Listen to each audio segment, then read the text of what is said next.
everyone. Welcome to Wild Moments brought to you by explore.org. It's me, Trishala, and we've got Ali with us today. Hi, Ali. Yay! Hello, Trish. I love how I'm you very also did this. excited. Well, I just see you and then I have to imitate whatever you're doing. I have a mirror problem. See, it is a big problem when we are together, Ali and I. Luckily, we only get to be together virtually for the time being. I haven't seen you in a while. We'll have to change that. Yes, that would be nice. Yes. Anyway, if this is the first time that you're joining us for Wild Moments, welcome. This is an opportunity for us to go across different clips, across our different cams. We pick up some of the best over the last week. Sometimes we have a theme. Today we don't have a theme. And then you get to ask any questions or send through any comments that you like because, of course, we are live and interactive. And first up, we always have hellos. So let's get through some of those. Aussie Jan 2, you are up first today. You say hello one and all with coffee on the brew. Nice to hear it. Bridget Well McKinney. I can't show you all my glass today. Shame on you, Trish. Continue. Yes. Bridget McKinney, you say hi, Trishana and Amber Co, you say happy Thursday. Thank you to all that make these shows possible. Waving to Ali and Trish with coffee and yogurt. Coffee and yogurt. That's an interesting combination. Yogurt in the coffee or separately? Because I don't know how I feel about mixing them. Even separately, well, maybe as a anyway, we digress. We digress now. Andy, hi Andy. You say good afternoon to our beautiful and wonderful guides. Thank you, Andy. I hope you had a great day. Thank you both for all you bring to us each week. Never stop learning. Yeah, we never stop learning. But you said that you hope we had a great day. How was your day, Ali? My day, it's been a good day overall, I suppose. It's just been it started very early. It started at 4:30 in the morning for me. So it's been a long day. Did you have to walk your child? Was that what it was? I did. But, I cannot even blame him. It was just me. I woke up by myself. He was even looking at me like, what are you doing? Go back to sleep, human. Well, Andy, I spent the day in the garden, which was lovely. Nice, very nice. I do. I have to tell you all a very sad story about my garden before we get into this. I have a beautiful bougainvillea. Now, technically, it isn't in my yard, but it's in the complex yard. So it's just on the other side of the wall. But its root is there, but it grows and hangs over into my yard. And it's beautiful. And it had little lanterns hanging on there with candles. Anyway, I was working in the yard, gardening, and so was the garden service for the complex on the other side. Anyway, I started to see that they were coming dangerously close to that bougainvillea, and I decided, no, never mind. Let me just go for a quick bathroom break and come back. Came back, the bougainvillea was gone. Oh my goodness, all of it? The whole thing. They chopped it down. I'm sorry for your loss, Trish. It was your tree and your lanterns and your vibes. I know. And then I got really angry, and then I stormed out of my house and went to find them, and then I kind of shouted at them. Trish, it wasn't their fault.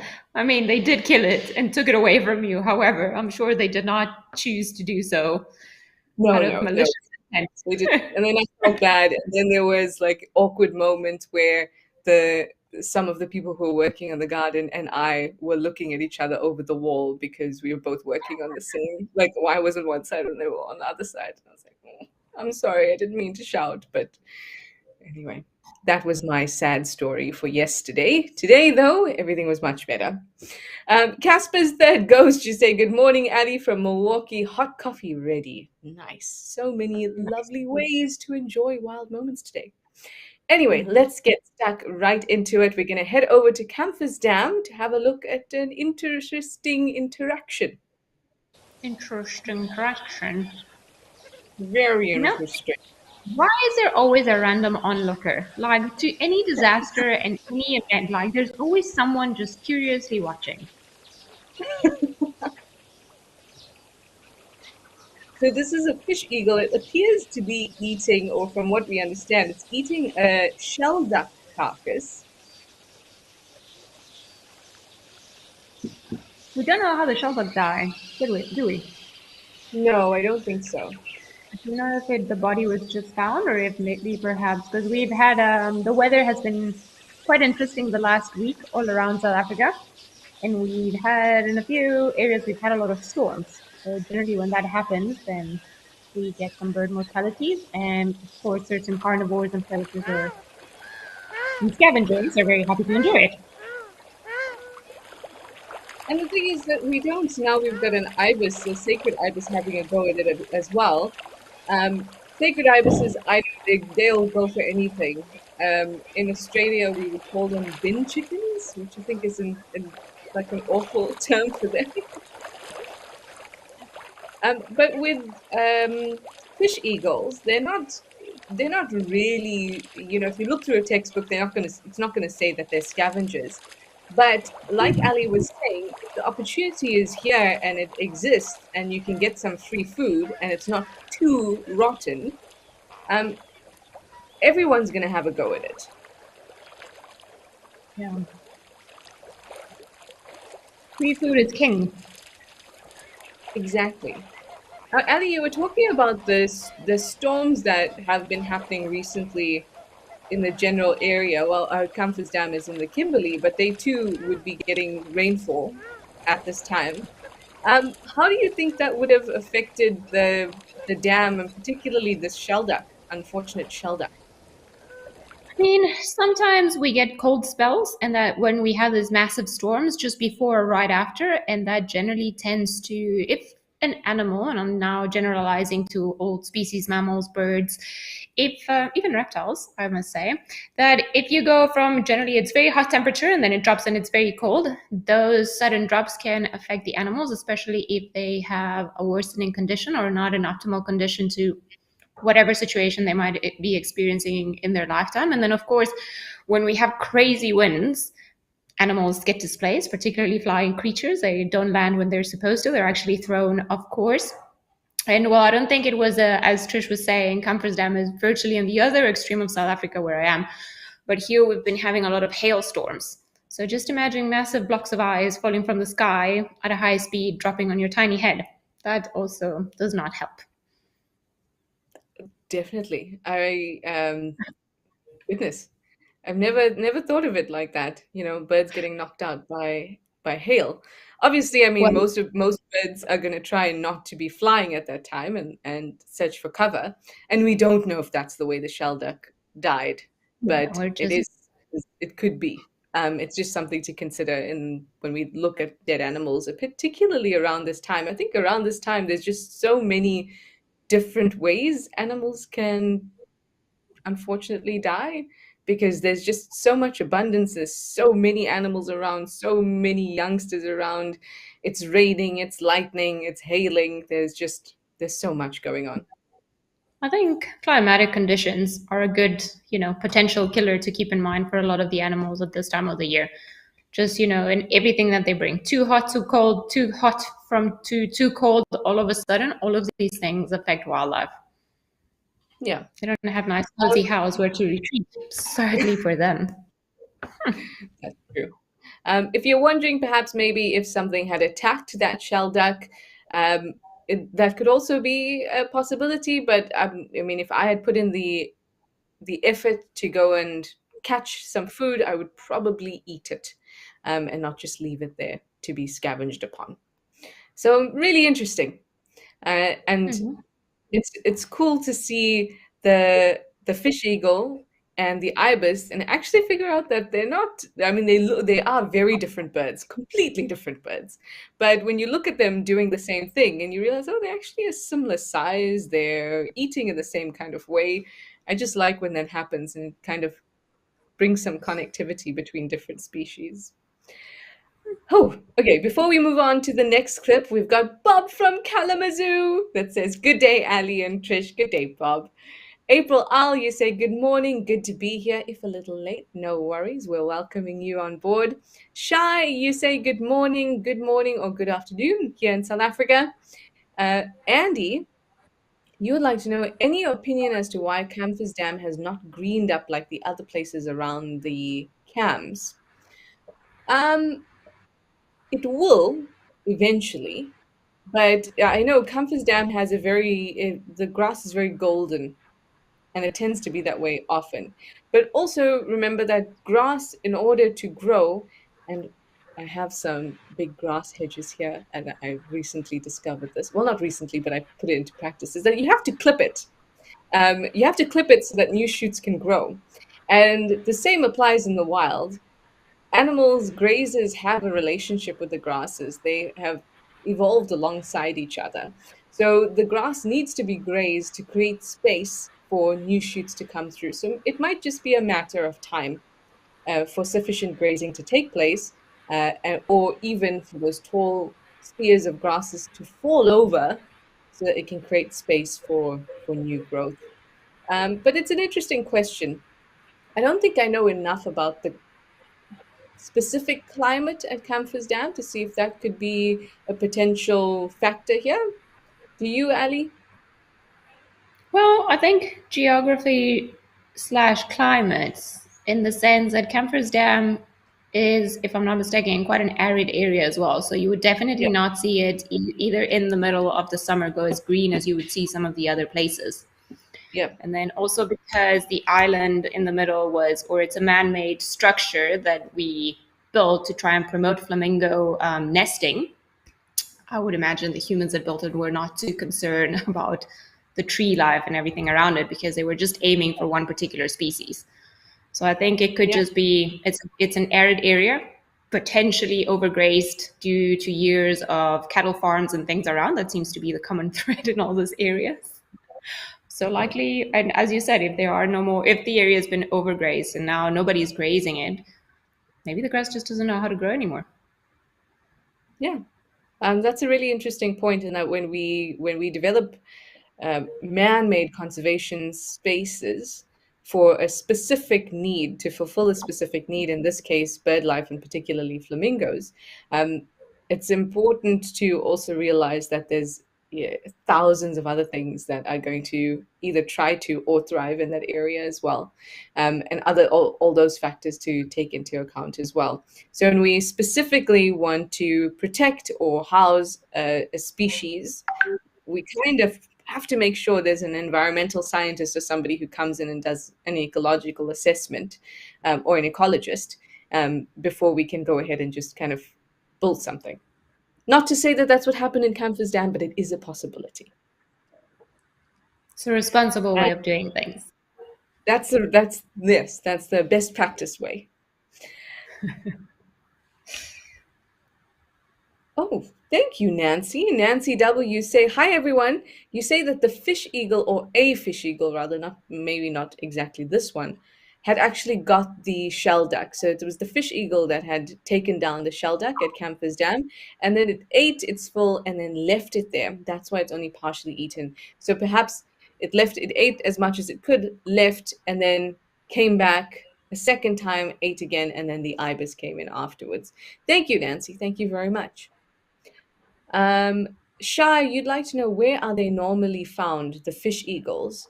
Fish eagles can be found pretty much anywhere in southern Africa where there is water.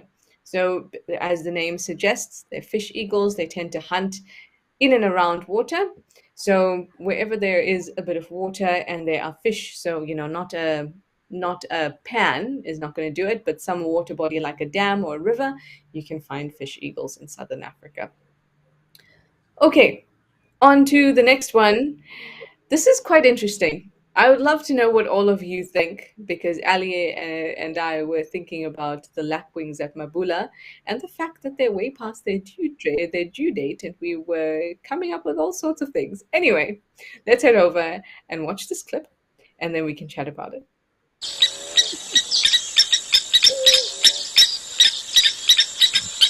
We've got some white-faced whistling ducks and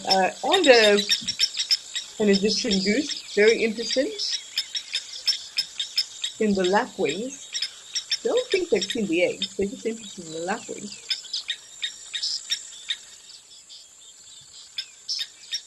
That's an odd I find it, congregation. yeah, I find it quite funny that they've just congregated in this very small space.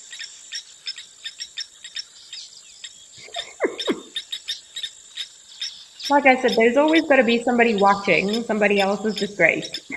Exactly. Maybe that could have been the theme today, Cursed. Oh, okay. So, oh, Alrighty. Feisty parent, well done.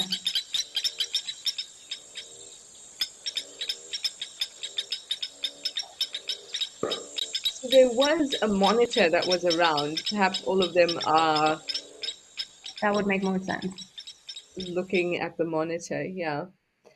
Um, Okay. the thing about blacksmith lapwings, I guess it's with any conscious being. When you make a lot of noise, like You're others crying just wolf. constantly, yeah, exactly. So it's like, the shell duck and the white-faced whistling duck and the Egyptian goose might not have even noticed these eggs at all, might not even come to the blacksmith lapwing. But from a distance, the blacksmith lapwing will start alarming. You know how they are. And that just draws attention. But I think in this case, definitely the monitor lizard probably prompted that little congregation. That makes a little bit more sense than, the other species just approaching the nest and being like, "Hi, what you doing?" I mean, it's not to say that it couldn't happen because very random things happen in the animal world that we don't know about, but the presence of a potential predator drawing them all together might make a bit more sense. Yeah. Now, the interesting thing that we wanted to chat about here was the eggs. So those eggs are going on like 38 to 40 days at this point, or something like that. I can't remember how long those eggs are I around want at to the say, moment. 40 oh, 45. 45 days. Kirst says 45 days. Um, that's That's a days. that's a That's long, above long average. time. Lapwings are usually what, like 28 days or somewhere around there. Yeah, about a month, give or take. Now we're approaching 2 months, so I Yeah, don't think this that's eggs are gonna hatch. 26 to 33 days. So, but I also agree with you. I don't think they're going to hatch. I think this is well beyond their expected date. Um, so we were discussing and we were thinking about how would the parents know that these eggs are no longer viable? I know that uh, chicks, or there has been some research that chicks can communicate with each other when they're in the eggs through vibrations, as in they can actually, make vibrations and sound inaudible, obviously, to us. But I wonder if it could be to an extent audible to the adults. Maybe that's how they figure it out. But then that hypothesis, I think, is shot because surely, 1 or 2 days after they're not hearing whatever frequency sound, then they would know to abandon those eggs. What do you think, Ali? I'm not sure. I think you're, sure, that would be interesting. But I think also, like, because I went then looking, and you have to be very careful when you Google certain things about eggs Yes. because interesting things will pop out in the cyberspace. But basically, and I didn't do a lot of research, so I could be a little bit wrong on this one. But it just basically says that the birds don't know, especially, domestic birds like chickens and so on. They won't know if the eggs are not hatching. So eventually they goes on for too long, and then they were like, well, cool, this is not happening, so they just leave them and try again. Yeah, it's really interesting. Like I wonder, because at the same time it feels like a waste of time. This could be Well, time yeah, but they could mate. like, how would you know? It's like you're looking at an oven and the cake is half cooked, but then just, nothing happens. So what do? You eventually, take it out of the oven and, start again. No. Yeah. So yeah, I think that we both agree that those eggs are probably not viable. Well, we agree that they aren't viable, at this stage. If chicks do pop out, then it could be that we have the dates wrong. Um, but it's just an Look, it could extended. also be that the climatic conditions we've been discussing could have delayed the process, or, when you have this, and summer is crazy because we all think of summer as like, oh, springtime is so nice. It's such a nice time of the year, but it can be very extreme here in South Africa. So it it could have been like really hot days. It would have been fine. And then this cold spell, and maybe that just, low temperatures just didn't do it for the eggs. Yeah, and it could be a whole lot of things coming in. I mean, maybe there's a really hot day, and then, as it tends to happen after a really hot day, the storm comes in, and then suddenly temperatures drop. Suddenly, there's a whole lot of water, and now heat is not being held as effectively in and around the eggs. And we know that I mean, you saw the nest, it's muddy and it's a little bit wet. So that could have all been contributing factors as to why those eggs didn't make it. Or we could be completely off the mark and there was something else wrong at a more genetic level. But whatever it is, we unfortunately won't know. But we can wait for as long as the parents wait to see if something happens. Nancy, you say the lapwings started making the nest on October 29th. Okay, so that gives us a little bit of an idea. They probably, I mean, they don't make a huge nest, it's just a scrape in the ground. But we would assume that a few days after that, they would have begun laying their eggs. So let's just wait and see, I guess. I mean, we might be on the threshold of the longer incubation period because of the rains and things like that. It's a waiting game. That could we'll just have to wait and see. Okay, let's head over to Rosie's pan for a little bit and have a look at some cute little mammals. Naughty little mammals, Charla. Oh, yes. I can assure you that I have never seen mongoose mating before. I don't think I have either, funny enough.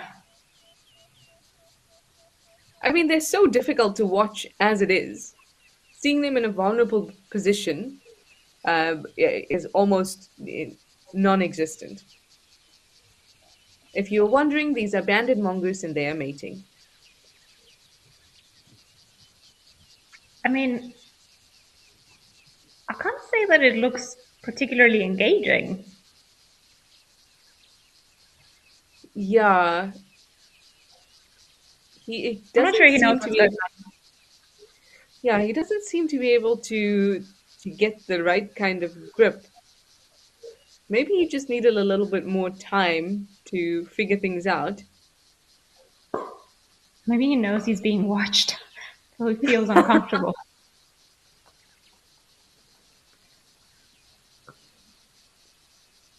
Oh, I love that. There was just this pause, and she turned around and was like, "Hello, is this happening or is this not happening?" Do you also think that the male looks smaller than the female? He looks younger. Yes. Yeah. Maybe there's a bit of lack of practice going on.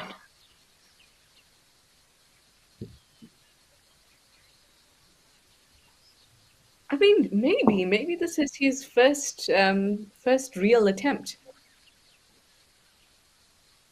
She's being very patient. She is. Yep, check it out. Is everything good? Notice this that is a bit of anticlimactic.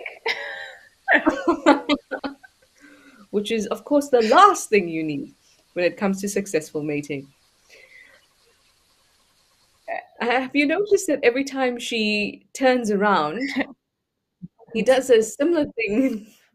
Does a similar thing to what cats do when they mate, and he, opens up his mouth and tries to defend himself against her potential damage to him by possibly turning around and sniping him. And I don't know much about mongoose penis anatomy, so I don't know if they're barbed. Yeah, and it's not something I can say I've ever really checked out, but maybe I need to. I need to know more about that, about mongoose mating. But that just speaks to the fact that it's not something you see every day. I mean, it's not something I've ever seen. Ali, No, you've not seen it no, either. I haven't seen it. I don't think. Yeah, and we also need to remember that mating is a really vulnerable position for animals to be in because they have to be attached to another animal for, even though it may be a few seconds or a few minutes, they've got to be attached to another animal, which leaves them open to attack from anything else. So it's a vulnerable position for them to be in. It's not something we get to see very often. And when it comes to mongoose, no, never seen it before. So that's really, really cool. A nice one for our little clip library. Mm-hmm. Absolutely. Yeah. JJ, you say, hello, ladies. Hello, JJ. Can only the alpha pair in a mongoose, can only the alpha pair mate in mongoose troops? There are a few animals where we say that only the alpha pair can mate, but in reality, what happens is the alpha pair will still be the ruling pair, but and they will be the ones that primarily reproduce. But in actual fact, there are beta pairs and other individuals that get in there too. So we can't strictly say that alpha pairs are the ones that are doing all the mating. So they can be Ali? sneaky. Is that what you want to say? Yes, yes, exactly. Other individuals can be sneaky, No, definitely. so I think for dwarf mongoose, that's generally when we all think about the alpha pair, and it's perhaps a little bit more, or it's stricter than in the banded mongoose society. But banded mongoose, they mate, everyone mates with everyone. So there will be an alpha pair in terms of the leaders of the troop. But when it comes to mating, they just now, there will be a group of males that will try to capitalize on the females that are in heat because they tend to have synchronized birth and so on. But they're not as, strict. Yes. Well, everyone will mate with everyone. April Owl, you say he's having some difficulty. Yes, let's give him a break. It's probably his first time. Anyway, we are running out of time and we have two more clips to go through. So let's go quickly over to Tao and have a look at a duck that almost got snapped up by a crocodile.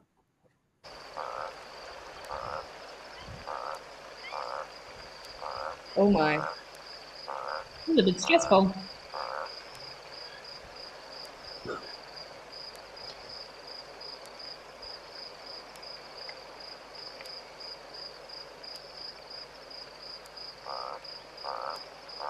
feel like I'm holding my breath.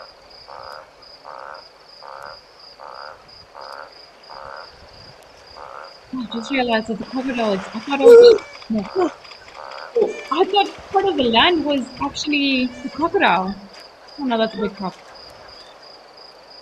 Whoa, I've actually got a little bit of a shock there. These two are like, what? Try Nice, again. run. Okay. They were also Oh, like, I'm even stressed. I'm clutching my glass holder. Like, glasses.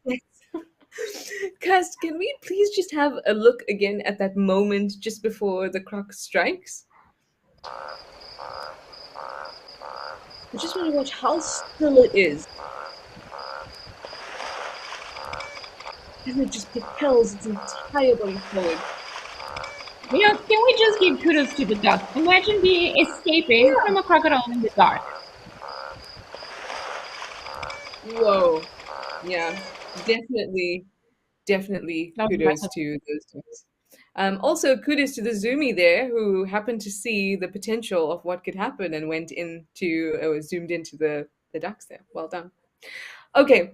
Um, quickly to, okay, let's do Mindy's comment first. Mindy Telepal, you say, this is what makes the camp so great. Talking about the mongoose, you say, to get to see these intimate moments one wouldn't necessarily get to see when you're out on drive. Absolutely. Absolutely. 100% This is why we agree. love them. Exactly. All right, we are technically out of time, but let's have a quick look at our last clip and then we'll say goodbye. Oh, Hello, hello, it's old our friend. Mongoose. It has a friend. Same, Is it but different. is it puffing up? Or no, there's no puffing up. No. Friends. So the one on the left is a normal white-tailed mongoose. Sorry about the wild beast in my house. Oh, this is so sweet. Maybe they're. Oh, okay. I was gonna say maybe they're a pair because white-tailed mongoose can be seen in pairs when they're not by themselves. But it just seemed like there was a bit of animosity there. I think our melanistic friend might want to pair up with this other one, but I'm maybe with you on she's this boat. yes. I think so too. I think our friend might be a he. Yes. I also feel like maybe this is going to end well because even though the one on the right, we'll call her she for now, even though she is showing a little bit of animosity, like you said, she's also not chasing him away. No, no, not. Oh, definitely Oh, interested so in keeping company. that was so cute how he's like, oh, she's moving away. Bound, bound, bound, bound. You see, there's always someone watching. Look at all the impala at the back. Can you? I mean, here's a very big hope. Like, can you imagine if in a couple of months we have two little tiny white-tailed mongoose walking with the parents, and one's black and the other one's white? I'm just putting it out there. Oh, It might be the cutest thing we'll ever see on this camera. that's it, everyone. That's what we're holding hope for now. I Oh, hope this so. is just too cute. This is so sweet. Go on. He's right there, sitting in the grass. Oh, you walked past him. Never Oh, mind. Of course he'll get up and follow. uh, love is in the air after all. Can only be the reason. Gosh, that is so sweet. That is very And sweet. I think that that is a wonderful way to finish off our time together today. Thank you, everyone, for joining us. Thank you, Ali, for joining us and gracing us with your wonderful presence. It's always lovely Thank you, to Trish, spend for time with you. hosting again. Yes, well, what can I do? Anyway, thank you all as well for your questions, your comments, and for just spending time with us. We'll see you all soon. Have a great day wherever you are in the world, and goodbye for now.